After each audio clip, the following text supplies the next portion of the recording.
Express times news. नवी मुंबईतील सांदपाडा परिसरात भर दिवसा गोळीबाराची घटना घडली असून यामध्ये कचरा ठेकेदार राजाराम ठोके गंभीर जखमी झाले आहेत। घटनास्थळावरून मिळालेल्या माहितीनुसार दोन अज्ञात हल्लाखोरांनी डीमार्ट जवळ राजाराम ठोके यांच्यावर 5 ते 6 राऊंड फायरिंग केली आणि घटनास्थळावरून बाईकवरून फरार झाले। घटनाक्रम सांदपाडा रेल्वे स्थानकाजवळ असलेल्या डीमार्ट परिसरात ही घटना घडली आहे। दोन अज्ञात आरोपी बाईकवर आले आणि त्यांनी राजाराम ठोके नावाच्या गृहस्थांवर थेट गोळ्या झाडल्या आहेत। फायरिंग मधील 2 ते 3 गोळ्या राजाराम ठोके यांना लागल्या। जखमी अवस्थेत त्यांना तातडीने जवळच्या खासगी रुग्णालयात दाखल करण्यात आले। कारण आणि तपास प्राथमिक अंदाजानुसार कचरा ठेकेदारीवरून वादातून हल्ला झाल्याचा संशय व्यक्त केला जात आहे। सध्या सांदपाडा पोलीस घटनास्थळी पोहोचले असून परिसरातील सीसीटीव्ही फुटेज तपासण्याचे काम सुरू आहे। आरोपींचा मागोवा घेण्यासाठी विशेष पथकही तयार करण्यात आले आहे।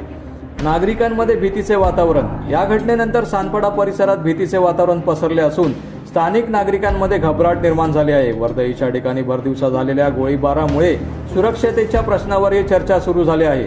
पोलिसांची कारवाई। पोलिसांनी घटनास्थळ सील करून चौकशी सुरू केली आहे।